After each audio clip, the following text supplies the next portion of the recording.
ప్రభు అయిన యేసుక్రీస్తు నామంలో మీ అందరికీ కూడా నా ప్రత్యేకమైనటువంటి వందనాలు.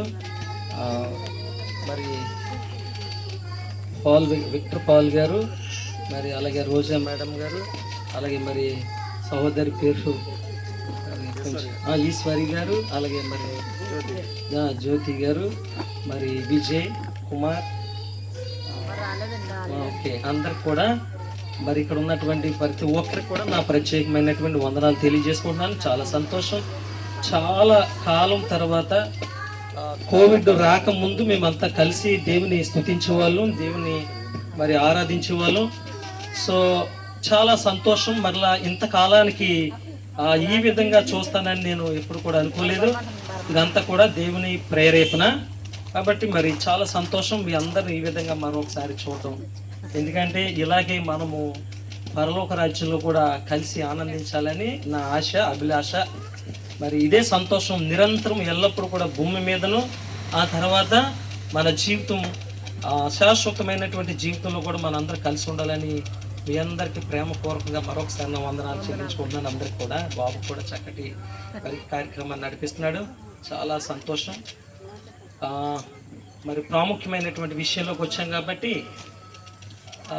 ఎవరిని ఈ వాక్యం చెప్తూ ఉన్నప్పుడు విమర్శలా ఉంటుంది, కానీ చివరికి వచ్చాక ఏది నిజం ఏది అబద్ధం అనేది తెలుస్తుంది. మధ్యలో ఎవరు కూడా స్కిప్ అవ్వకూడదు, ఎవరు కూడా బ్రేక్ అవ్వకూడదు. ఎంతంటే ఈ విషయం అంటే ఇప్పుడు నేను మాట్లాడుతున్నటువంటి సబ్జెక్టు ఖచ్చితంగా 4 వారాలు ఉంటుంది. కాబట్టి ఈ 4 వారాలు నేను కూడా రావాలని మీరు ప్రార్థించండి. నాకు ఏ ప్రోగ్రాం ఉండకూడదు, ఆదివారం ఇక్కడికి మాత్రమే రావాలి.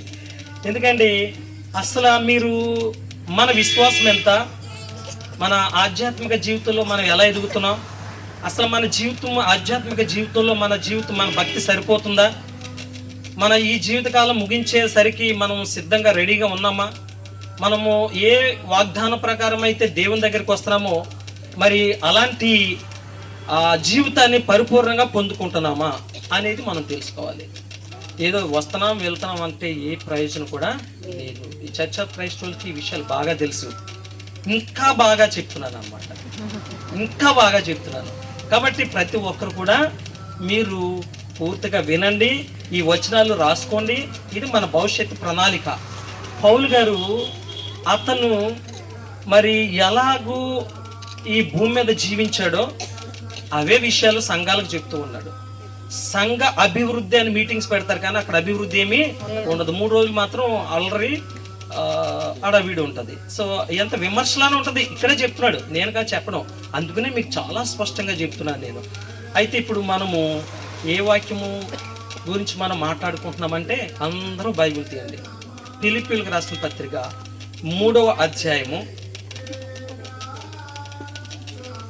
తీసారమ్మా. ఫిలిప్పీయులకు రాసిన పత్రిక 3వ అధ్యాయము 14వ వచనం చదవండి. 3వ అధ్యాయము 14వ వచనం.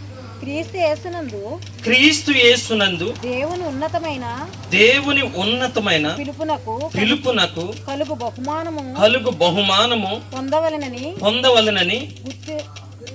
గురి యొద్దకే పరిగెత్తుచున్నాను.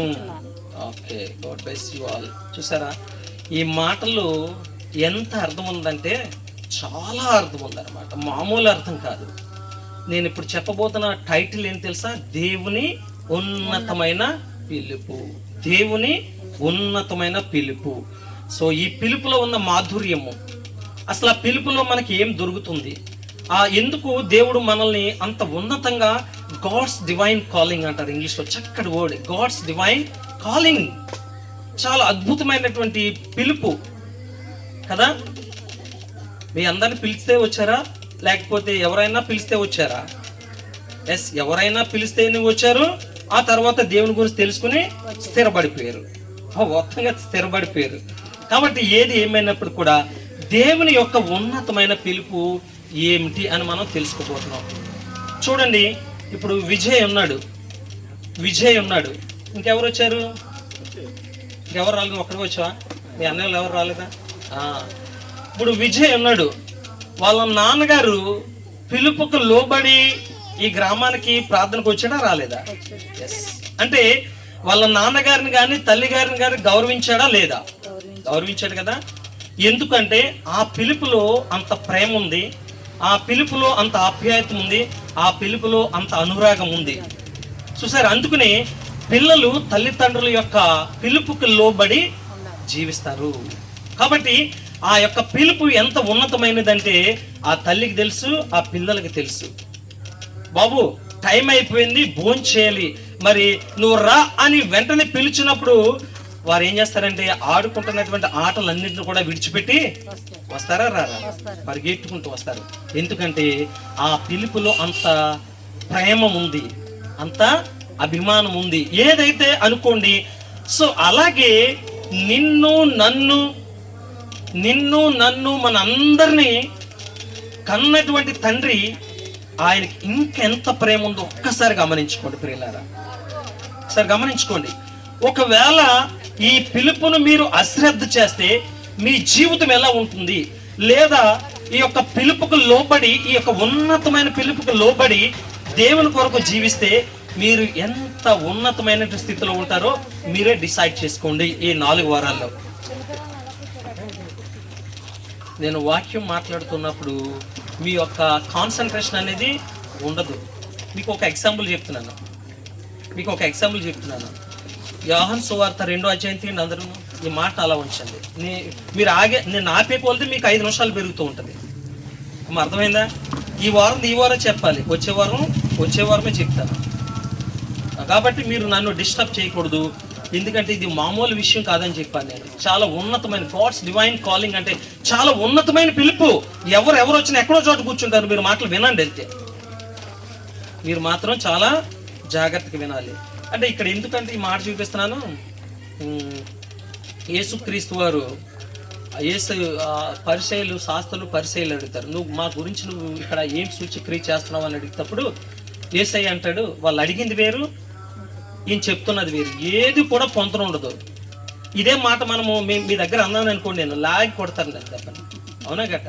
అసలు నీరసంగా ఉందండి, లాగి కొడతారు. అందుకునే యేసు కూడా అలా తిక్క సమాధానం చెప్పేవాడు. మా గురించి నువ్వేమి సూచక క్రియలు చేస్తావు అన్నప్పుడు యేసయ్య ఏమన్నాడు తెలుసా? ఇదిగో ఈ మందిరాన్ని కూల్చి నేను 3 దినాల్లో లేపిస్తాను అన్నాడు. అక్కడ అదేంటి, అక్కడ శాస్త్రులు పరిచయాలు అనుకున్నారు. ఏంటి ప్రభువా, ఏంటి నువ్వేం మాట్లాడుతున్నావు? మా పితరులు 46 సంవత్సరాలు కట్టారు కదా, నువ్వేంటి 3 దినాలు అంటున్నావు, నీకైనా బుద్ధి ఉందా అన్నట్టు మాట్లాడారు. ఆ మాటలు ఇక్కడ రాయలేదు, చాలా హేనల్గా మాట్లాడి ఉంటారు, అవునా కదా? ఇది అసాధ్యమా? ఒక ఇల్లు కట్టగలమా? పోనీ యొక్క దడి కట్టగలమా? 3 రోజుల్లో ఒక షెడ్ వేయగలమా? చాలా కష్టం ఈ మెటీరియల్ అంతా తెచ్చుకోదాడు. కానీ యేసు మాటలకి అప్పుడు ఎలా అనిపిస్తా చెప్పండి మీకు? అలాగంటే మీకు కూడా కోపం వస్తుంది. అదే కోపం వాళ్ళకి వచ్చింది. అయితే ఆయన ఎందుకు ఆ మాట మాట్లాడాడో అక్కడ ఉన్నటువంటి శాస్త్రులకు పరిచయాలకు అర్థం కాలేదు. యేసయ్యతో ఉన్నటువంటి 12 మంది శిష్యులు కూడా అర్థం కాలేదు. మరి ఏం చేస్తున్నట్టు వీళ్ళు? ఎందుకు యేసయ్యతో తిరుగుతున్నారు? ఏ పని పాట లేదా, టైంకి భోజనం వచ్చేస్తుంది అనుకుంటున్నారు అంతే. అంటే వాళ్ళకి కూడా అర్థం కాలేదు.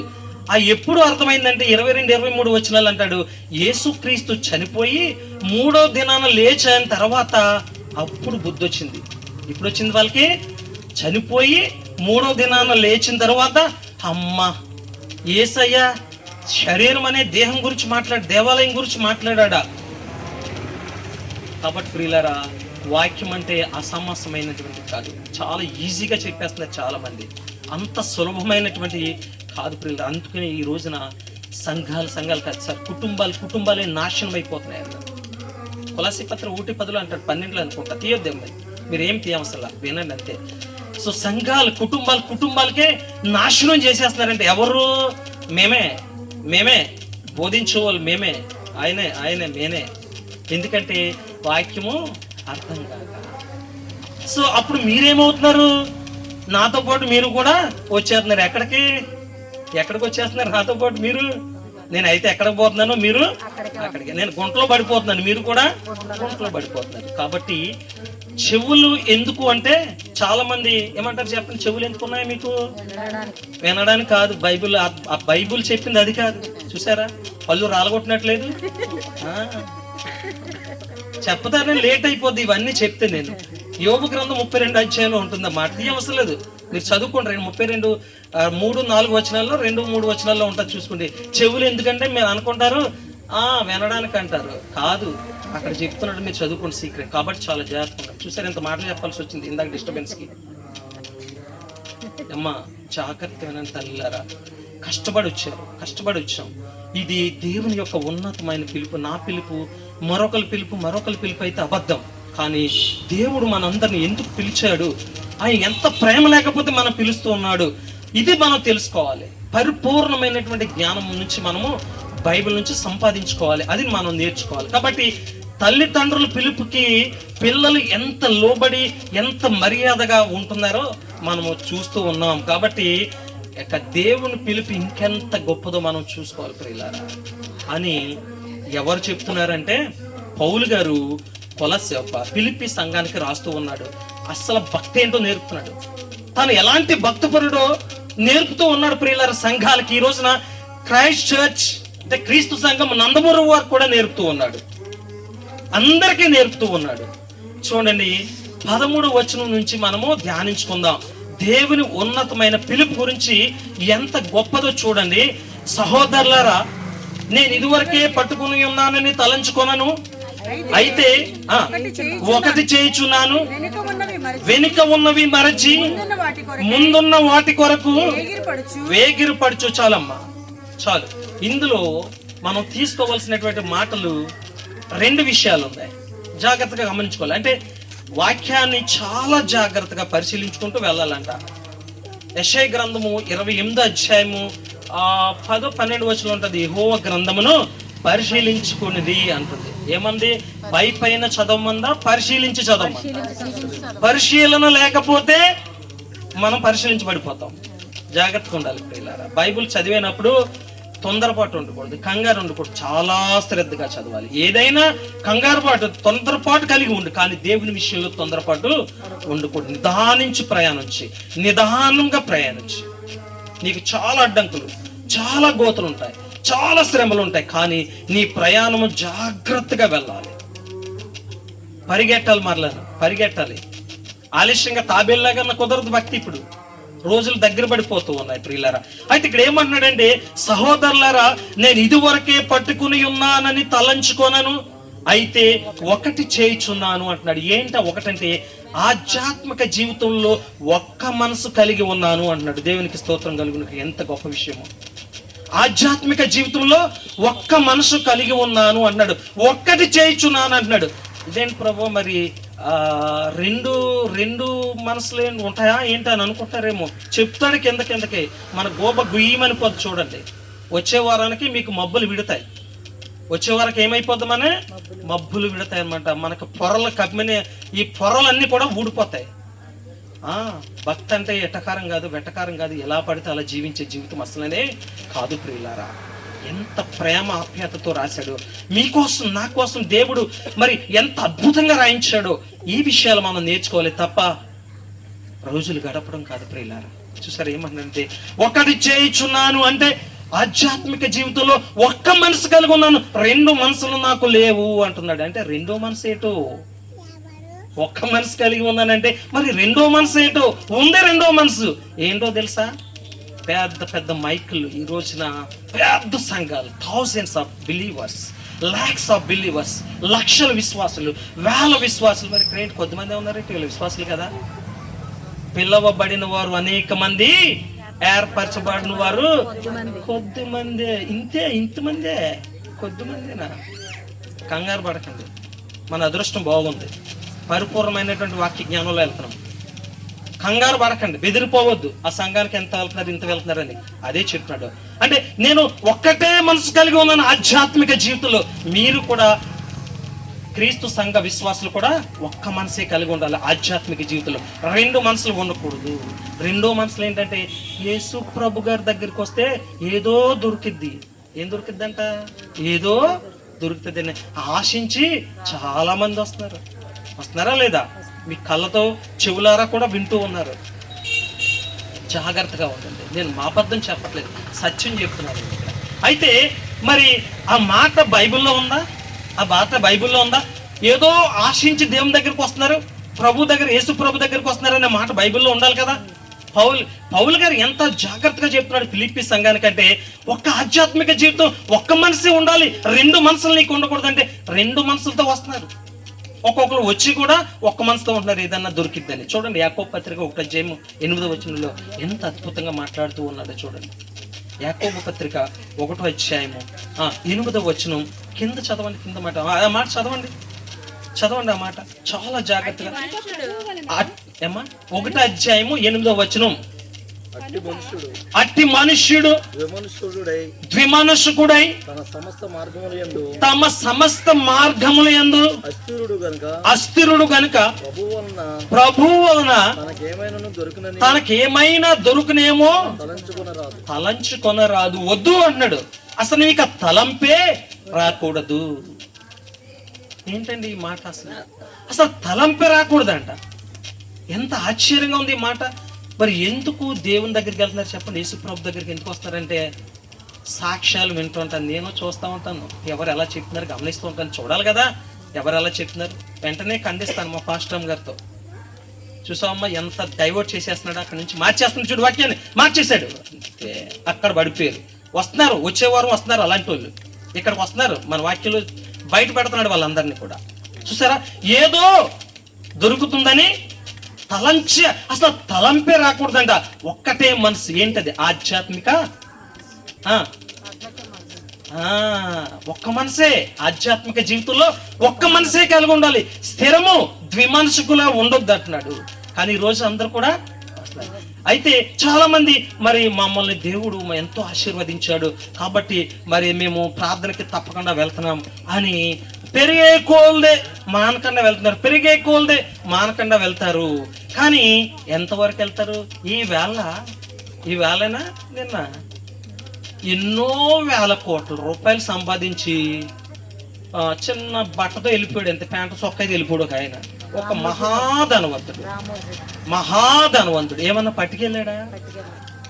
ఇన్ని వేల ఎకరాలు ఉన్నాయో, ఎన్ని వేల కోట్లు ఉన్నాయో, ఏమైనా పట్టుకెళ్ళాడా? మరి నీకేంటిగా తొందరపాటు? ఏదో దొరికిద్దని ఎందుకు నీకు ఆశ?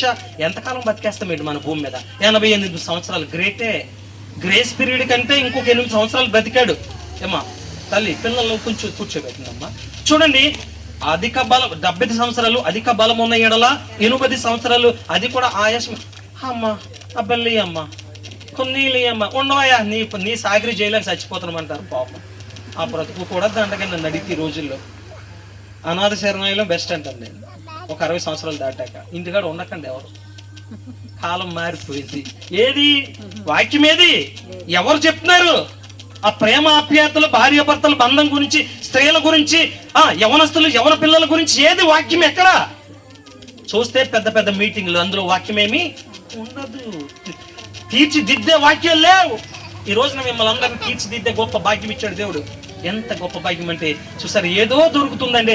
ఎంతకాలం బ్రతుకుతామంట చెప్పండి? మీరు ఎంతకాలం బ్రతుకుతాం మీకేం చెప్పగలరా? అసలు ఇక్కడ నుంచి కొవ్వూరు వెళ్తామో లేదు ఈ ప్రార్థన అయిన తర్వాత. ఈ మైక్ కట్టుకుని ఆఖరి క్షణం వరకు ఉంటానో లేదో తెలియదు నాకు. దేవుని కృప, ప్రతి క్షణం కూడా దేవుని కృప. కాబట్టి ఎంతకాలం ఉంటామని ఈ ఆశ దేవుని దగ్గరికి వస్తున్నావు నువ్వు? ఏదో దొరుకుద్దని ఎందుకు వస్తున్నావు నువ్వు? అలా కాదు. అలా ఒక్కవేళ నీవు ఆ తలంపు కలిగి ఉంటే నీ జీవితం, నీవు ఇక్కడ ఉన్నటువంటి దేశ ప్రభుని నమ్మని వారి కంటే నువ్వే దరిద్రుడు అంటున్నాడు. ఏంటి మాట? అది కూడా ఉందా బైబిల్లో అంటే? ఉంది. ఆ మాట కూడా ఉందంటే ఉంది.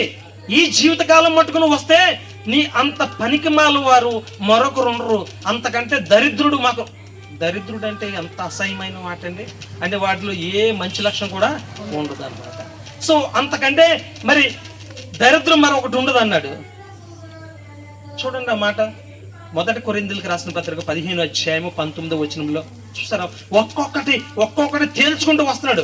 దేవుని ఉన్నతమైన పిలుపు అంటే ఏంటో ఒక్కొక్కటిగా చెప్పుకుంటూ వస్తున్నాడు. ప్రియులారా, ఇవన్నీ నీవు విడిచిపెట్టి పరిపూర్ణముగా నువ్వు మారితేనే తప్ప నిత్య రాజ్యానికి నీవు వారసుడు ఎప్పటికీ కూడా కావు అంటూ ఉన్నాడు.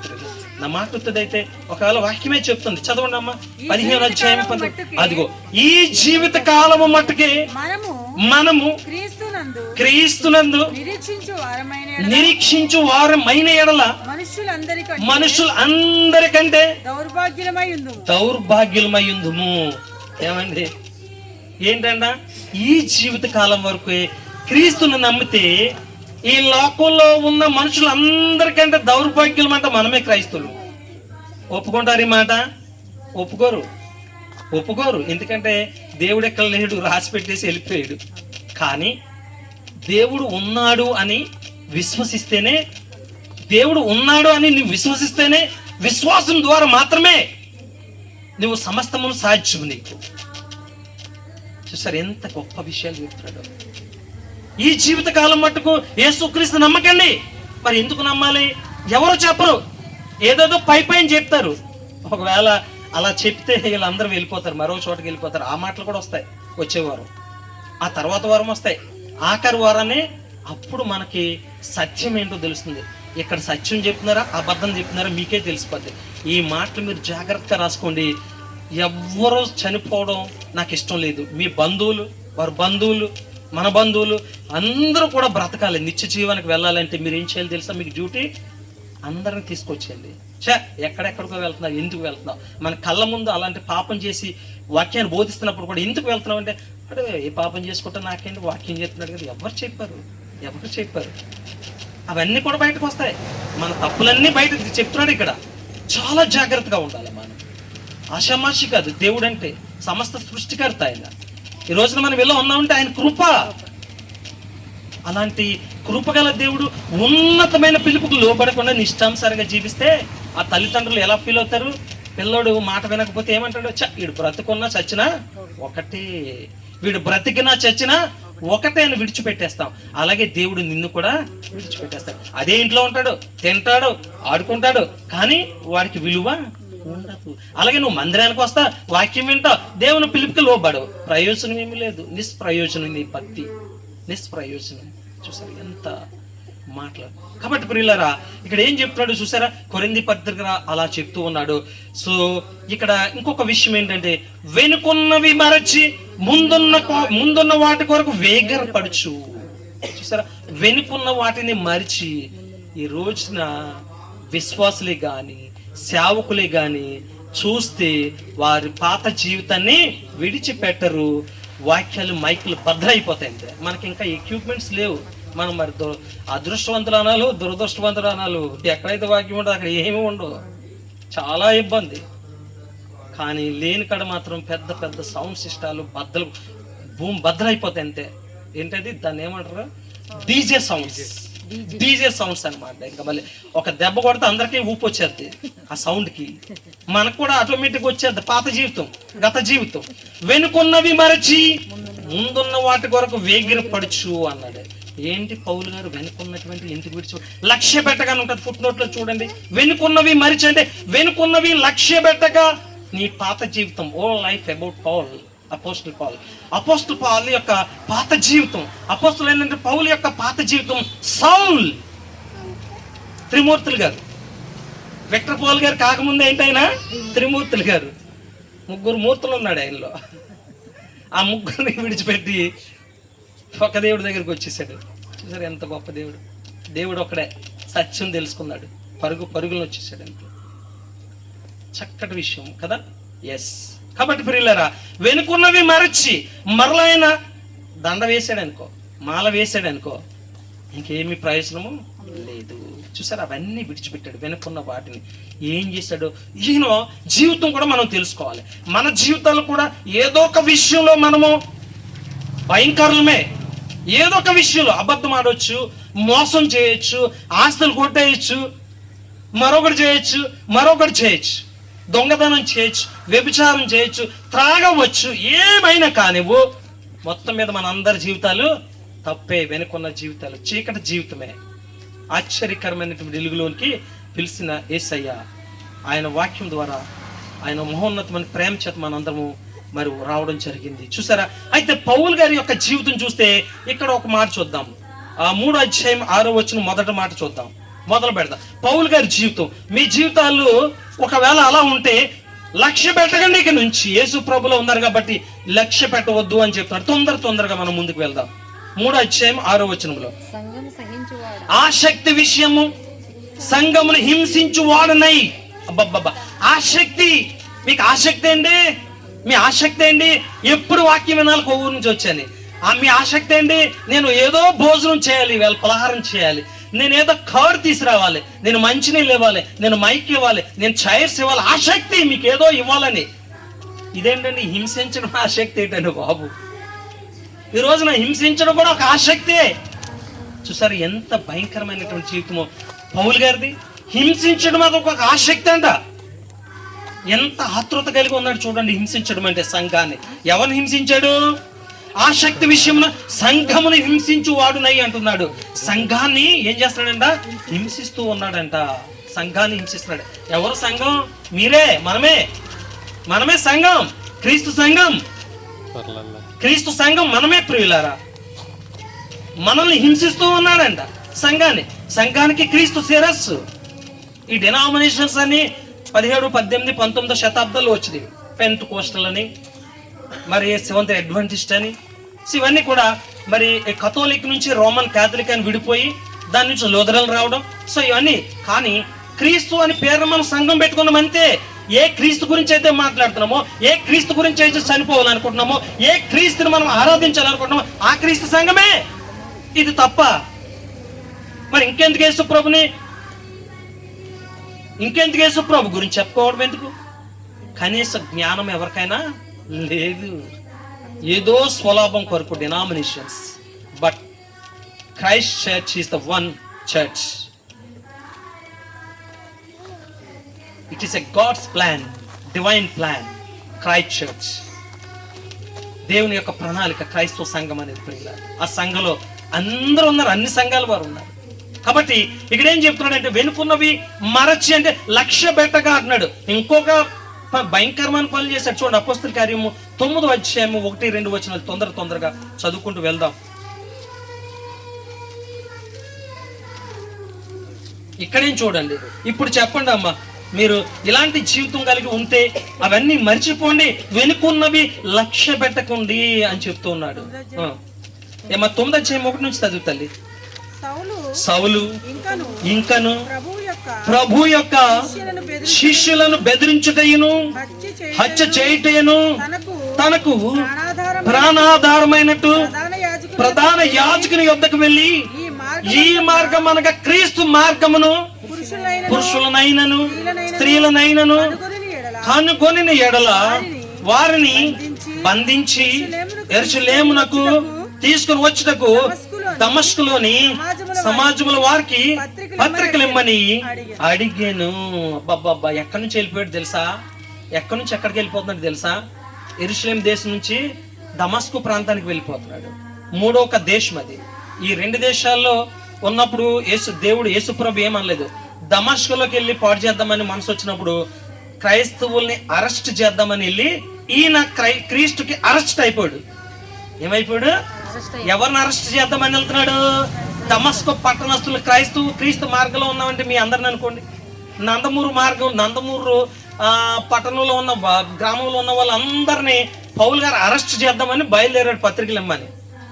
వత్త ఎక్కడ పట్టుబడిపోయాడు? ఆ ఊరు చివరి కాలువ దగ్గర పట్టుబడిపోయాడు. ఎవరికి పట్టుబడిపోయాడు? క్రీస్తుకి దొరికిపోయాడు, అరెస్ట్ అయిపోయాడు అన్నమాట. ఇక అక్కడి నుంచి మొదలు పెట్టాడు. ఏం చేశాడు ఈయన? ఇక్కడ చూడండి. సౌలు ఇంకను ప్రభు యొక్క శిష్యులను బెదిరించుటయ్యను. ఏం చేస్తున్నాడు? హుత్ అని బెదిరిస్తున్నాడు అంతే. దడదడలు ఆడిపోతున్నారు క్రైస్తవులందరూ. గజ వణికిపోతున్నారండి. గజ వణికిపోతున్నారు. ఈ రోజున మనకి కూడా అలాంటి పరిస్థితులు ఎదురవుతూ ఉన్నాయి పిల్లారా. భయపెట్టేస్తున్నారు. ఇప్పుడున్న పరిస్థితులు చూస్తే భయపెట్టేస్తున్నారు. జీవము గల దేవునితో పెట్టుకుంటే ఎవడు కూడా బ్రతికి బట్టగట్టడు. ఏమైపోయాడు? ఏమొచ్చేసింది? సెక్యులర్, దాన్ని ఏమంటారు, మైనార్టీ ప్రభుత్వం వచ్చేసింది పైన. యేసుక్రీస్తుని అయితే ఉండకుండా చేయాలనుకున్నాడు, ఆలోచించారో ఏమైపోయారు? పరిపూర్ణమైనటువంటి మెజారిటీ రాలేదు, సంకీర్ణ ప్రభుత్వం వచ్చింది. ఏమైపోయాడు చూసారా? మట్టి కొట్టుకుపోతారు యేసు ప్రభుత్వం పెట్టుకుంటే. జీవం గల దేవుడు అండి. నెబుకద్నెజరు అంటాడు, నెబుకద్నెజరు షడ్రకు మేషకు అబేద్నెగోల దేవుడు, ఆకాశంలోను భూమి మీదను అద్భుత కార్యములు చేయు దేవుడు అంటాడు. ఎన్ని అన్నాడు? ఒక అన్య రాజు ఎప్పుడండి ఇది జరిగింది? యేసుక్రీస్తు పుట్టలేదు, అప్పుడే దేవుని గురించి సాక్ష్యం చెప్పాడండి. ఆకాశంలోను భూమి మీదను అద్భుత కార్యములు చేయవాడు. దర్యావేష్ అంటాడు, ఏమంటాడు దానియేలు విషయంలో, ఇదిగో దానియేలు నమ్మినటువంటి దేవుడు జీవము గల దేవుడు, ఈయన తప్ప మరొక దేవుడు మీకు ఉండకూడదని 126 సంస్థానాల్లో కూడా ఏ తండ్రి అయిన దేవుని గురించి గొప్పగా చాటించి చెప్పాడు. ఆ దినాలలోనే, ఇప్పుడు కాదు మనం పట్టుకుంటాం మైక, ఆ దినాల్లోనే రాజులు పట్టుకున్నారు యేసుప్రభు గురించి చెప్పడం. చూసారా? తెలుసా మీకు ఎక్కడి నుంచి పరిపాలించాడు తెలుసా? కూషు దేశం నుంచి ఇథియోపియా దేశం నుంచి భారతదేశం వరకు. ఎస్తేరు గ్రంథంలో మొదటి వచనాల్లో చూసుకోండి, 126 సంస్థానాల్లో. చూసారా ఏం దేవుడు? ఈరోజు నేను చెప్పిన మాట మీరు వినకండి. నాకంటే రాజు ఇప్పుడు అఫ్టర్ నథింగ్. ఓ మాస్టర్ అవ్వచ్చు, పాస్టర్ అవ్వచ్చు, అంతే. నేను గొప్ప గొప్ప సామంతులు, ప్రపంచాన్ని ఏలినటువంటి దర్యావేష్ చెప్పాడు. ప్రపంచాన్ని ఏలినటువంటి మొట్టమొదటి బబులోను సామ్రాజ్యం, ద హ్యాంగింగ్ గార్డెన్ అంటే వేలాడే ఉద్యానవనం, the 7 wonders of the world అంటే 7 వింతల ప్రపంచంలో మొట్టమొదటి ప్రపంచం 7 వింతలు. కొట్టండి మీరు గూగుల్లో, హ్యాంగింగ్ గార్డెన్ వస్తుంది. Who build that hanging garden అంటే నెబుకద్నెజర్. ఏంటంటే చరిత్ర అండి, చరిత్ర చదివాం. చరిత్ర చెప్తుందంటే ఇవాళ నేను చెప్పడం కాదు, చరిత్ర చెప్తుందండి నిజమైన దేవుని గురించి. ప్రియులారా, ఎంత ధన్యం ఒక్కసారి ఆలోచించుకోండి. ఈ ఉన్నతమైన పిలుపుకు మనము లోబడి జీవిస్తే పరిపూర్ణులు ఈ వాక్యం అయినప్పుడు మీకు అర్థమవుతుంది. అప్పుడే కాదు, కంగారు పడకండి ప్రియులారా, ముందుకు వెళ్దాం. చూసారు ఏం చేస్తాడంటే, ఏం చేశాడు ఈయన? సౌలు ఇంకను ప్రభు యొక్క శిష్యులను బెదిరించుటయు హత్య చేయటయు తనకు ప్రాణాధారమైనట్టు. నాకు ప్రాణాధారం ఏంటంటే పిల్లలకి ఇంగ్లీష్ పాఠాలు చెప్పడం అంటే నాకు చాలా ఇష్టం. 98 వచ్చేస్తున్నాయి పిల్లలకి చెప్తుంటే. మా మాస్టర్లు అలా చెప్పలేదు, 98 వస్తున్నాయండి బోర్డు.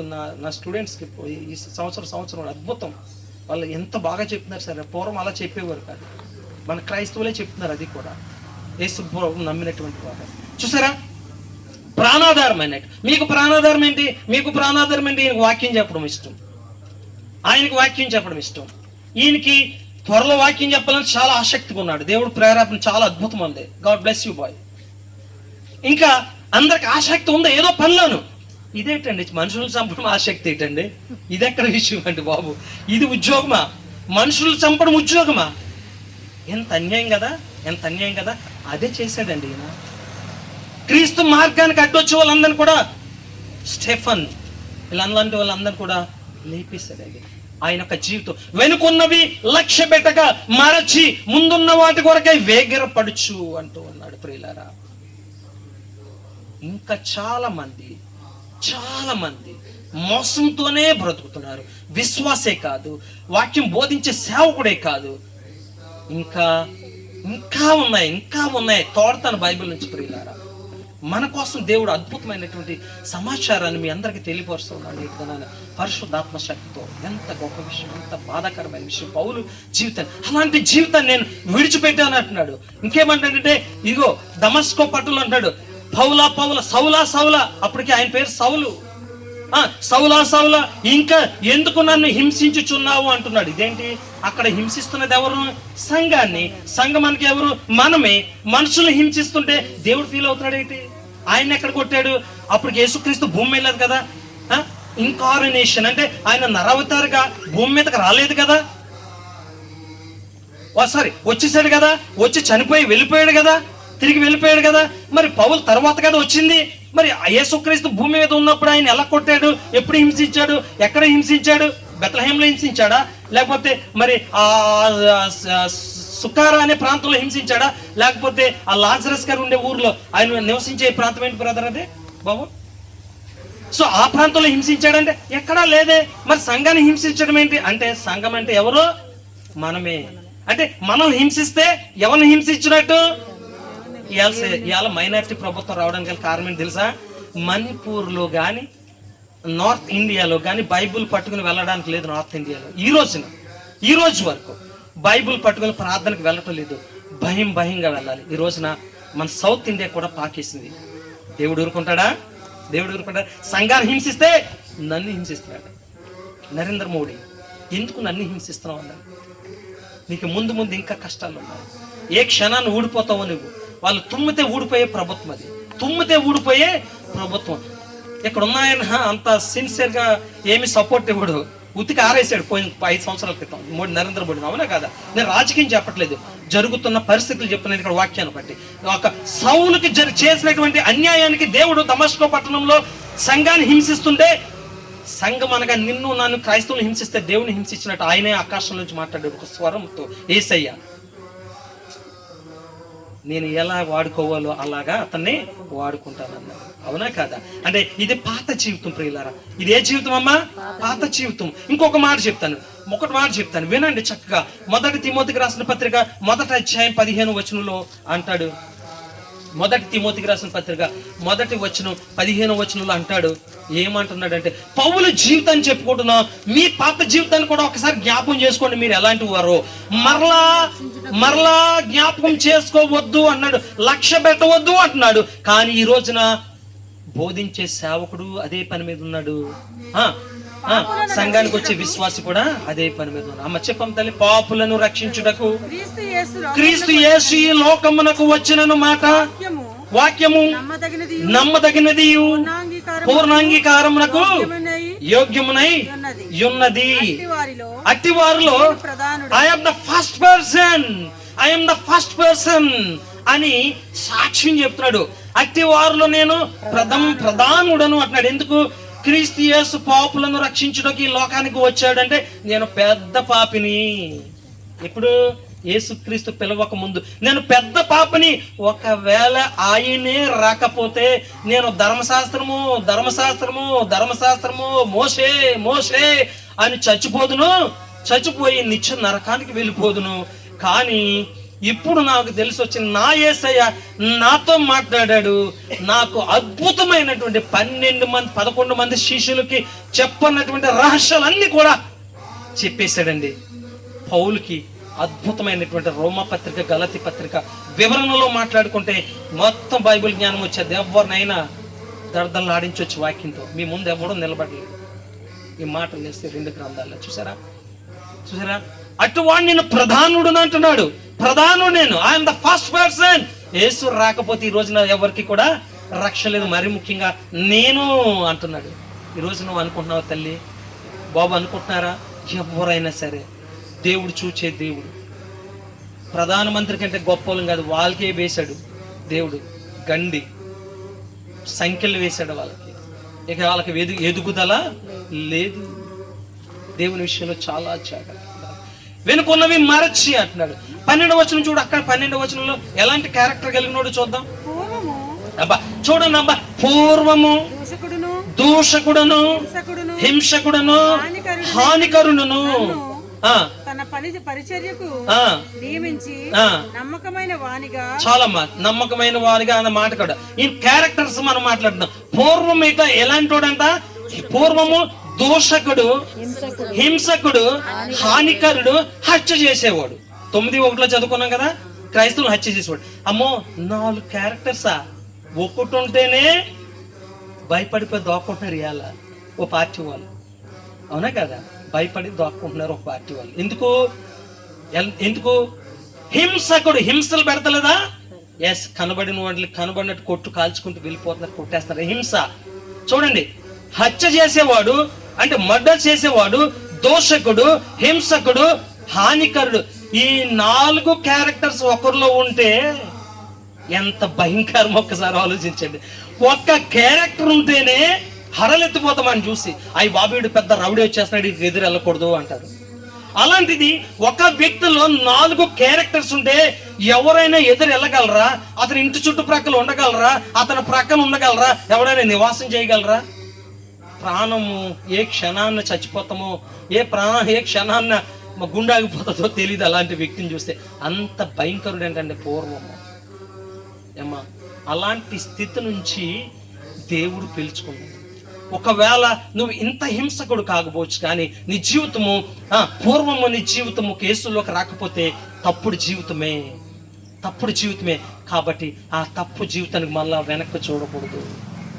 సొదొమ గోమరులో ఒక ఎగ్జాంపుల్ చెప్తాను మీకు. సొదొమ గోమరులో అక్కడ ఎంతమంది బయలుదేరారండి? వెనక్కి చూడకో, పరిగెట్టో, తప్పించుకో అన్నాడు దేవదూత. ఎంతమంది ప్రయాణం ప్రారంభించారు? నడక పరిగెట్టారా? పరుగులు. పొట్ట ఉందో లేకపోతే చెప్పులు ఉన్నాయో, ఒకవేళ బొజ్జ ఉంది నేను పరిగెట్టలేదంటే కుదరదు అక్కడ. ఎందుకంటే అక్కడ ఏమైపోతుంది, ఎస్ గంధకాలు, అగ్ని గంధకాలు కురిచేస్తారా, కురవబోతూ ఉన్నాయి. పరిగెట్టు, నీ ప్రాణాన్ని కాపాడుకున్నప్పుడు పరుగు ప్రారంభించారు. ప్రారంభించిన వారు ఎంతమంది? 4 ప్రారంభించారు. బ్రతికి బట్టగట్టెలు ఎంతమంది? 3. మరి ఏం చేసాం మరి మిగతా ఇంకెవరేమైపోయారు? ఎవరామి? పేరు లేదు, అడ్రస్ లేని ఆవిడ అనమాట. అంతే, క్యారెక్టర్ బ్యాడ్ అయి ఉండొచ్చు, లేదా ఆవిడ గురించి అంత అవసరత లేదు ప్రియులారా. కానీ ఆమె ఏం చూసింది? అమ్మయ్యా పడిపోతున్నాయా అగ్నిగంధకాలు, దేవుడు చెప్పినట్లు బ్రతికాను దేవుడా అనుకుంది. ఏమనుకుంది? బ్రతికాను దేవుడు అనుకుంది. బ్రతికిందా? వెంటనే ఏమైంది? ఉప్పు స్తంభం అంది. అదే బంగారం స్తంభం అయితే, అదే వెండి స్తంభానం అయితే ఆలయాలు వచ్చి పట్టుకుపోతురు, సగం సగం కోసుకుని పంచుకుందరు. పనికి రాని ఉప్పులాగా చేసేసాడు ప్రియులారా. వెనక్కి చూస్తే జీవితం అది. ముందుకు దేవుని ఉన్నతమైన పిలుపుకు లోబడి ముందుకు పరిగెడితే ఏమి దొరుకుతుందో నీకు జీవితానికి చెప్పబోతున్నాడు ప్రియులారా. ఎంత ఇన్ఫర్మేషన్ ఈ మాటల్లో చూసారా, ఎంత ఇన్ఫర్మేషన్ ఉందో, సమాచారం ఉందో మనం గమనించుకోవాలి ప్రియులారా. ఇవాళ నిన్ను నన్ను ప్రేమించి దేవుడు మాట్లాడుతున్నటువంటి ఒక అద్భుతమైనటువంటి మాటలు. కాబట్టి వేగిరపడుచు అన్నాడు. ఏంటిది ఆ మాట? మళ్ళీ వచ్చేయండి ఫిలిప్పీ రాసిన పత్రిక ఎక్కడమ్మా చదువుకుంటున్నాం మనం? ముందున్న వాటి కొరకై వేగిరపడుచు అన్నాడు. వేగిరపడుచు అంటే, వేగిరపడుచు అన్నాడంటే ఒక ఆటగాడు పందెము గెలవడానికి తన శాయశక్తులా కృషి చేస్తూ ఉంటాడు. అవునా కదా? మామూలుగా కృషి చేస్తాడా? మీకు నెట్ ప్రాక్టీస్ అని ఉంటుంది చూడండి క్రికెట్లో. కబడ్డీ ప్రాక్టీస్ చూసారా? పెద్ద పెద్ద టైర్లు లాగుతున్నారు వాళ్ళు. ఏంటి ఆ ఎక్సర్సైజ్లు? మేము కబడ్డీ ఆడాం, మేము ఎప్పుడు కూడా నందమూరి కబడ్డీ అంటే పెద్ద ఫేమస్. వీళ్ళు ఎప్పుడు టైర్లు ఎత్తలేదు, వీళ్ళు ఎప్పుడు కుస్తీలు పెద్ద పెద్ద ఇనప రాడ్లు ఎత్తారా? మీరు మామూలుగా ఆడారు అంతే. నందమూరు టీం బ్యాచ్, మీరు నందమూరు టీం బ్యాచ్ లేరు ఇక్కడ. నేను ఆడాను ఇక్కడ చిన్నప్పుడు. అదిగో వీళ్ళందరూ క్యాండిడేట్స్, నేను ఆడాను ఇక్కడ. మేమందరూ పెద్ద పెద్ద టైర్లు ఎత్తలేదు, పెద్ద పెద్ద ఎక్సర్సైజ్ చేయలేదు. ఆటలు సంక్రాంతికి వస్తే ఆటలు ఆడేవాళ్ళం అంతే. కానీ ఏదో పౌలు గారు పెద్ద తీవ్రమైన ప్రయత్నమే చేస్తున్నాడు, ప్రాక్టీస్ చేస్తూ ఉన్నాడు. బట్ ఒక పందెం పరుగులో గెలవాలంటే ఏం చేయాలంటే, ఒక ఆటగాడు పందెం పరుగులో గెలవాలంటే శాయశక్తుల కృషి చేస్తేనే విజయం సాధిస్తాడు, లేదంటే లేదు. మరి ఆయనకున్నటువంటి ఆతృత, వేగరపాటు మీకుందా అంటే ఉండాలి ప్రియులారా. ఒకవేళ లేకపోతే మీ ఆతృత కలిగి ఉండండి. చూసారా, వెనుకున్నవి మరిచి ముందున్న వాటి కొరకే వేగిరపడాలండి. ఒక ఆటగాడు విజయం సాధించడానికి ఎంత శాయశక్తులు కృషి చేస్తున్నాడో, ప్రయత్నిస్తున్నాడో, అలాంటి ప్రయత్నం మీరు కూడా చేయాలి. ఇందులో కూడా చెప్తున్నాడు. ఇప్పుడు 14వ అధ్యాయానికి వచ్చేద్దాం. ఇంకొక 5-6 నిమిషాల్లో నేను ముగిస్తాను. మీరు ఆలస్యంగా వచ్చారు కాబట్టి 9 గంటలకు అయిపోయాను. ఇంకొక 5 నిమిషాలు పోగొట్టుకుని వెళ్ళిపోదాం. అమ్మ తల్లి, అంతేనా? 9కేనా బాబు? ఓకే, వెరీ గుడ్, అయిపోయింది. ఇప్పుడు 14వ వచనం ఒక మాట చదువు. ఇప్పుడు క్రీస్తు యేసునందు దేవుని ఉన్నతమైన పిలుపుకు కలుగు బహుమానమును పొందవలెనని గురి యొద్దకే పరిగెత్తుచున్నాను. ఇదే అండి మన టైటిల్. మన టైటిల్ ఏంటమ్మా? దేవుని గాడ్స్ డివైన్ కాలింగ్, దేవుని ఉన్నతమైన పిలుపు. ఇక్కడ వచ్చిందండి మన టైటిల్. మధ్యలో వచ్చింది చక్కగా కదా.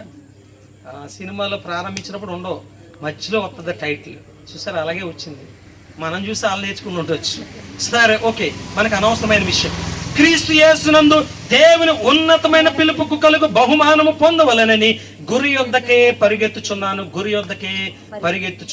అంటున్నాడు. ఏమా గురి యొద్దకే పరిగెడుతున్నాడంట. ఎందుకు? ఏంట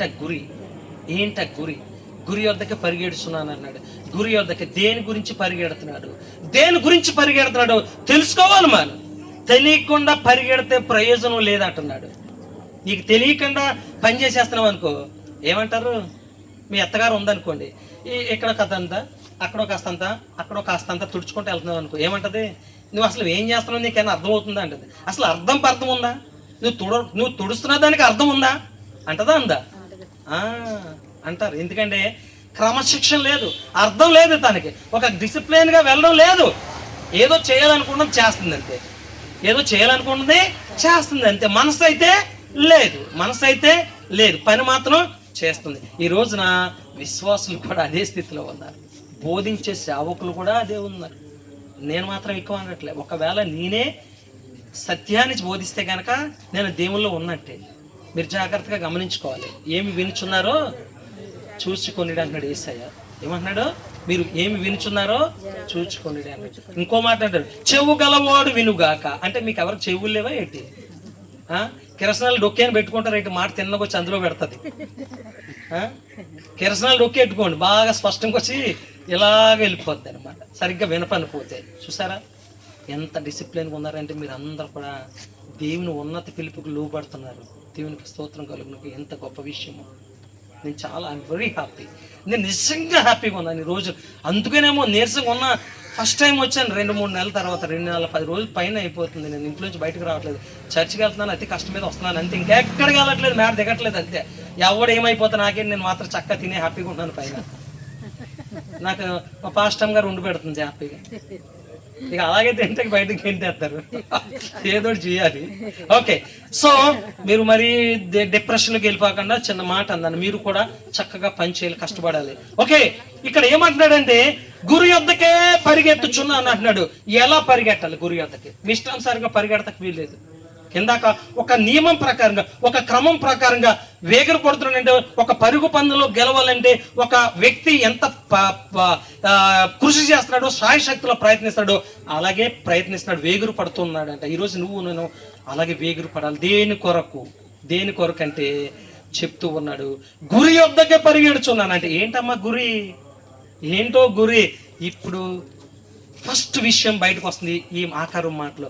వచ్చే వారం మరో అద్భుతమైనటువంటి ఇన్ఫర్మేషన్ మీకు తెలియపరుస్తుంది అనుకునేలాగా.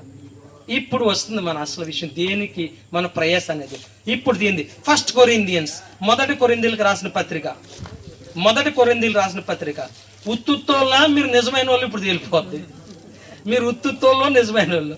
మేము పాఠాలు చెప్పిన తర్వాత రిజల్ట్ వస్తుంది కదా, పిల్లలకు మంచి మార్కులు వస్తే అమ్మో ఈ మాస్టర్లో సరుకు ఉందంటారు. ఆడెవడో ఫెయిల్ అయితే తక్కువ, ఈ ఉత్తుత్తోడే తీసేటి పక్కన పడేయండి అంటారు. అవునే కదా? నేను సరదాగా చెప్పలేదమ్మా. నారాయణ చైతన్య భాషలో ఇదే జరిగింది. మేము చిన్న చిన్న స్కూల్ అయితే మనిషి ఉంటే చాలు, మనిషి ఉంటే చాలు, ఏదో మాస్టర్ ఉంటే చాలు. ఆడికి మార్కులు అక్కర్లేదు, ఆడి బూడిద అక్కర్లేదు. కానీ వీళ్ళకి ఏం కావాలి? మార్కులు వస్తేనే ఆ మాస్టర్ మంచోడు, వాడి సబ్జెక్ట్ ఉన్నాడు, లేదంటే పక్క గెంటి పడేస్తాడు.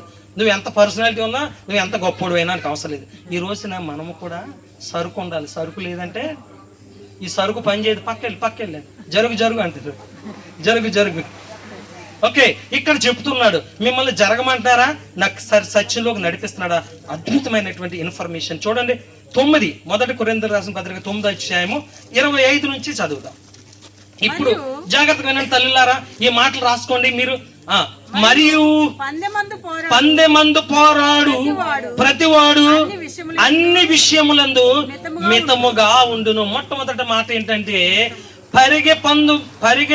పందెమందు పోరాడు ప్రతివాడు అంటే అందరిని అన్నాడు, కొద్దిమందినే కాదు, అందరి గురించి మాట్లాడుతున్నాడు. అందరూ అంటున్నాడు. చూడండి చక్కటి మాట. అందరూ పోరాడు ప్రతివాడు అన్ని విషయములందు మితముగా ఉండును, వారు క్షయమగు కిరీటమును పొందుటకును. చూడండి, క్షయమగు కిరీటమును పొందుటకును అనగా నాశనం లేనిది తెలుగులో స్పష్టమైన అర్థము. అంటే ఇమ్మోర్టల్ కాదు, mortal in English. The word it called is mortal. Opposite word immortal అంటే మోర్టల్ అంటే ఇమ్మోర్టల్ అంటే ఏంటండి? నాశనమైనది, నాశనం కానిది. జాగ్రత్తగా ఉండాలి. అంటే క్షయం అంటే కొంతకాలం వరకే ఉంటుంది, తర్వాత ఏమైపోతుంది? మట్టిలో కలిసిపోద్ది. మట్టిలోంచి తీశారు కాబట్టి మట్టిలో కలిసిపోతుంది. ఒకవేళ దీని గురించి ఎవరు ప్రయాసపడుతున్నారు? ఈ క్షయమైపోయే బహుమతి గురించి ఎవరు పోరాడుతున్నారంటే ఈ భూమి మీద ఆటగాళ్ళు. ఏ ఆటగాళ్ళు? క్రికెట్, కబడ్డీ, వాలీబాల్, ఫుట్బాల్, పరుగు పందాలు, 100 డాష్ అంటారు, స్పోర్ట్స్ గేమ్స్ అంటారు కదా. ఇవన్నీ కూడా ఇవేంటి? ఇప్పుడు భారతీయులు ఎక్కడ ఉన్నారు? అమెరికాలో కూడా క్రికెట్ ఆడేస్తున్నారు. ఈ కప్పు వచ్చింది కదా ఆస్ట్రేలియా దేశానికి, మన భారతదేశాన్ని మీద ఓడిపోయింది కదా వరల్డ్ కప్. ఈ కప్పు ఎవరికి పోయింది? ఆస్ట్రేలియా దేశానికి పోయింది. ఎంతకాలం ఉంటుంది అది? కొంతకాలం. అంటే వీళ్ళ జీవితం అంతా దేనికి అర్పిస్తున్నారు? కొంతకాలము పొందుకునే సునకానందం అంటారు దీన్నే. అంటే కొంతకాలమే ఉంటది, శాశ్వతమైనటువంటి ఆనందం కాదు. దీని కొరకు పోరాడుతున్నారు. బళ్ళో మేము పోరాడాం, చాలా కప్పులు ఉన్నాయి, నాకు సర్టిఫికెట్లు ఇంకా ఉన్నాయి చూసుకుంటాకి. అది చూసుకున్నప్పుడు అలా ఆనందపడుతుంటాను. ఇప్పుడు అవసరం లేదులే, ఇక వెనకున్నవి నాకు ఆ పని లేవు. ఇటు పరిగెడుతున్నాను, ఇటు పరిగెడుతున్నాను దేవుని దగ్గరికి. చివరికి వెళ్ళి పరిగెట్టుకుపోతున్నాను. మరి ఎంతవరకు వచ్చానో నాకు తెలియదు, దేవునికే తెలియాలి. కాబట్టి ప్రియులారా, ఇక్కడ ఏమన్నానంటే క్షయమగు కిరీటము పొందుటకును ఎవరు చాలా మంది ఉన్నారు. ఇప్పుడు క్రైస్తవులైనటువంటి మీరు, నేను, మన అందరము మనమైతే అక్షయమగు కిరీటము పొందుటకును మితముగా ఉన్నాము. ఏ కిరీటం కోసం పరిగెట్టినాము ఇప్పుడు మనం? శాశ్వతమైనది, అంటే నాశనము లేనిది, అంతము లేనిది, ఎటర్నల్, ఇమ్మోర్టల్, నాశనం లేని దాన్ని కిరీటం కొరకు మనం ఏం చేస్తున్నాం? పరిగెడతాం. పరిగెడుతున్నారా? ఎంతమంది నడుస్తున్నారు? చేతులు ఎత్తండి. I want to see. నేను చూడాలి మిమ్మల్ని. మీరు నడవట్లేదా? నడవాలి, లేకపోతే పాక్కుంటానే వెళ్ళండి, కాలు చేతులు పడిపోతాయి.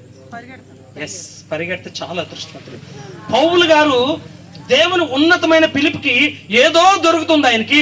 ఆ దొరకడం కోసం ఏం చేస్తున్నాడు? ఆయన పరిగెడుతున్నాడు. 10 కేజీల బంగారం అన్నవరంలో పెట్టాను, మీకు బళ్ళు లేవు, ఏమీ లేవు, ఎవడు ముందెళ్ళి తెచ్చుకుంటే ఆడే అన్నాను. ఇప్పుడు ఏం చేస్తారు మీరు? అది రాత్రి చూడరు, పగలు చూడరు. ఆ రోడ్డు మీద కుక్కలంటే భయం ఉండదు, ఆ సమయానికి ఆ నక్కలంటే భయం ఉండదు, మనుషుల భయం ఉండదు. ఓ పరిగెట్టుకు వెళ్ళిపోతారు. ఎందుకు? 10 కేజీల బంగారం కోసం. చూసారా? ఆశాజీవి మనిషి. కానీ అది శాశ్వతగా. ఇప్పుడు నేను ఇవాళ నిన్న చనిపోయిన ఆయన వేల కోట్లకు వారసుడు. ఏమి ప్రయోజనం ఉందా? ఎస్, ఏది ఉండదు భూమి మీద. దానికోసం మన పోరాటం. నో. ఇంకే చదవమ్మా. అక్షయమయకు కిరీటము పొందుటకును మితముగా ఉన్నాము, కాబట్టి నేను గురి చూడని వాని వలె పరిగెత్తువాడును కాను. ఇప్పుడు నేను ఒకసారమ్మా ఇలాగ వచ్చేది నేను అనుకో, ఇక్కడ ఏముంటుందో ఒక్క గుద్దుతుంది, ఇది నన్ను పడిపోనా? అంటే దీని ఇక్కడ ఏదైనా ఉందని నాకు మరి కళ్ళు మూసుకుంటే తెలుస్తుందా? తెలీదు. అంటే చాలా మంది గుడ్డిగా వెళ్ళిపోతున్నారు. ఎక్కడికి వెళ్ళిపోతున్నారు చెప్పండి? మందిరాలకి. ఎక్కడికి వెళ్ళిపోతున్నారు? మందిరాలకి వెళ్ళిపోతున్నారు. ఎలాగా? గుడ్డిగా. అంటే గురి చూడకుండా వెళ్ళిపోతున్నారు. ఒక ఆయన విలువిద్య నేర్పుతున్నాడంట. మీరు బాగా మైండ్లోకి ఎక్కాలని చెప్తున్నాడు. విలువిద్య నేర్పుతుంటే ఒక 5గురికి రా నువ్వు అన్నాడు. నీకు చెట్టు మీద ఏం కనిపిస్తుంది? చెట్టు కనిపిస్తుందండి, పక్కగా అన్నాడు. మరి ఇంకోని పిలిచాడు, రా అన్నాడు. నీకేం కనిపిస్తుందండి? కొమ్మలు కనపడుతున్నాయి, నువ్వు పనికిరా పో అన్నాడు. మరి ఇంకొకని పిలిచాడు, ఇంకోటి ఏదో చెప్పాడు. ఆఖరి వాడిని పిలిచాడు, నీకేం కనపడుతుంది? ఇదిగో చిలక కనబడుతుంది, చిలక తలకాయ కనబడుతుంది, కొట్టు అన్నాడు. అంతే, నువ్వు పనికొస్తా, పక్కనకి వెళ్ళి అన్నాడు. అంటే ఏం కనిపించింది? 5గురు ఒక్కడికే కనిపించింది. ఏంటది? గురి. అంటే ఈ 5గురికి నేర్పితే 4 వేస్ట్ అయిపోయారు కదా, ఒక్కడే కదా నేర్చుకున్నది గురి.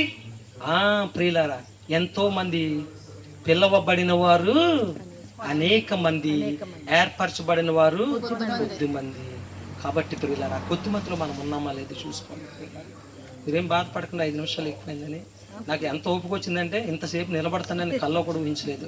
నేను కూర్చేసుకుని చెప్పాలనుకున్నాను, మరి ఏమంటారని భయం వేసి నేను చెప్పలేదు. 10:27 గాలిని కొట్టినట్టు నేను పోట్లాడటం లేదు కానీ, చూసారా? గాలికి కొట్టినట్టు నేను పోట్లాడట్లేదు. అంటే గాలి ఎట్టేస్తే అటు పోయే వాళ్ళు ఉన్నారు. మీరు తూత్తానండి కొంతమంది మానేస్తారు, ఊత్తానండి కొంతమంది మానేస్తారు. ఇది కాకపోతే వేరే సంఘం, అక్కడ చెప్పరేటి వాక్యం. ఇది కాకపోతే మరొక చోట, అక్కడ చెప్పరేటి. ఈయనేంటి పాస్టర్ గారు అంటారు. గాలికి కొట్టినట్లుగా గురులు చూడని వాడుగా లేడు ఆయన దేవుని ఉన్నతమైన పిలుపుకి లోబడి అన్ని జాగ్రత్తగా చూసుకొని పరిగెడుతున్నాడు. ప్రభు ఎడమ ప్రక్క, కుడి ప్రక్క, ముందు వెనక అన్ని చూసుకుంటూ పరిగెడుతున్నాడు. కానీ ఈ రోజున విశ్వాసి అలా చూడట్లేదు. చాలా బాధగా ఉంది, చాలా బాధగా ఉంది. మీరేమనుకోండి, దుఃఖం వస్తుంది. నా కళ్ళతో చూస్తూ ఉన్నాను అనేక సంఘాలకి మెసేజ్ చెప్తా వెళ్తున్నప్పుడు చాలా బాధేస్తుంది ప్రియులారా. కాబట్టి పోట్లాడలేదు. కానీ ఒకవేళ ఇతరులకు ప్రకటించిన తరువాత నేనే భ్రష్టునైపోదునేమో అని నా శరీరము నలగగొట్టి దానిని లోబరుచుకొనిచున్నాను. నా శరీరాన్ని నలగొట్టుకున్నాను. శరీరం మాట విందు ప్రియులారా. పాత జీవితం వైపు లాగుతూ ఉంటుంది, పాత జీవితం వైపు చూస్తూ ఉంటుంది, లాగుతూ ఉంటుంది, నేను ఇబ్బంది పెట్టేస్తూ ఉంటుంది. నిగ్రహ శక్తి అనేది నీకు ఉండాలి. నిగ్రహ శక్తి చాలా కంట్రోల్ పవర్. రిమోట్ అంతా నీ చేతిలోనే ఉండాలి, నీ మనసులో ఉండాలి ప్రియులారా. దేవుని పిలుపులో ఉండాలి ప్రియులారా. చాలా జాగ్రత్తగా ఉండాలి. అంటే చూసా, గురి యొద్దకే పరిగెత్తుచున్నాను అన్నాడు. ఆ గురి యొద్ద ఏంటి? బహుమతి. ఏంటమ్మా? బహుమతి గురించి అయిపోయింది. ఆఖరు మాట గురి యొద్దకు పరిగెడుతున్నాడు. ఎందుకు పరిగెడుతున్నాడంట? బహుమతి. చూసి పరిగెడుతున్నాడా? చూడకుండా పరిగెడుతున్నాడా? ఎస్, ఉందని ఆశతోనే పరిగెడుతూ ఉన్నాడు. చూడను అని వాళ్ళంటే నేను అక్కడ ఏదో ఉందని నాకు ఉందంట అని ఏం పరిగెట్టట్లేదు. అంటా అంటలేదు. మీ ముఖం మండ అంటలేదు. అక్కడ అంటా ఇంట అదంట ఇదంట అంట ఏసై అంట బైబుల్ అంట పరిశుద్ధుడు అంట అంటలేదు. అక్కడ కంప్లీట్ గా నమ్మాడు, విశ్వసించాడు ప్రియులారా. పరిపూర్ణుడు కాకపోతున్నాడు ఆయన. చూసారా, ఇంకొక ఆయన బహుమతికి కోసం ఎదురు చూస్తున్నాడు. ఒక గొప్ప ఆయన ఎవరో చూద్దాం. బహుమతి. ఈ రోజున నీవు నేను మనందరము ఈ బహుమతి గురించి పరిగెడుతున్నామా? ఆ బహుమతి ఏంటో మనకి తెలుస్తూ ఉంది ప్రియులారా. ఇంకొక ఆయన పరిగెడుతున్నాడు. ఆ మాట చదువుకుని నేను ముగించేస్తున్నాను. హెబ్రీయులకు రాసిన పత్రిక 11వ అధ్యాయము. హెబ్రీయులకు రాసిన పత్రిక 11వ అధ్యాయం 20, 24, 26 వచనాలు చదవండి. కలిపి ఉందో చూసుకోండి. 25 మిక్స్ అయిపోయింది. ఇప్పుడు తెలుస్తుంది చూడండి. కొన్ని ఒకవేళ మీరు ఎక్కడైనా ఏమైనా బోధలు వింటే ఇప్పుడు మోషే గారు చెప్పిన మాటలకి మీరు లోబడాలి. ఇది కూడా పౌలు గారు రాశారని చెప్తారు. ఆల్మోస్ట్ మోషే పెద్దవాడైనప్పుడు విశ్వాసమును బట్టి ఇక్కడ ఆపండి. ఐగుప్తు ధనము కంటే ఆపండి. ధనం అన్నప్పటికి ₹1 ఉంటే నా తోడు లేడు అంటారు. ఏంటి?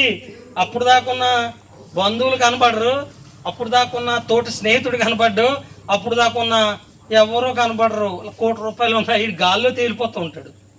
ఏం చేస్తాడమ్మా? గాల్లో తేలిపోతూ ఉంటాడు. క్రైస్తవుడైనా కూడా అంతే. డబ్బు ఆశ. ₹1 ఉంటే ఎవరు మాట్లాడు? అప్పుడు వరకు విన్నవాడు డబ్బు వచ్చిన తర్వాత మాట్లాడు మనతో. మన చిన్న చూపు చూస్తాడు డబ్బు లేని వాళ్ళని. ఇక్కడ జాగ్రత్త గమనించాలి. ఈ రోజున దేని కొరకు వెళ్తున్నారు మందిరాల కంటే చెప్తూ ఉన్నాడు. ఇక్కడ ఈ రోజున సాక్ష్యాలు వినండి టీవీల్లో.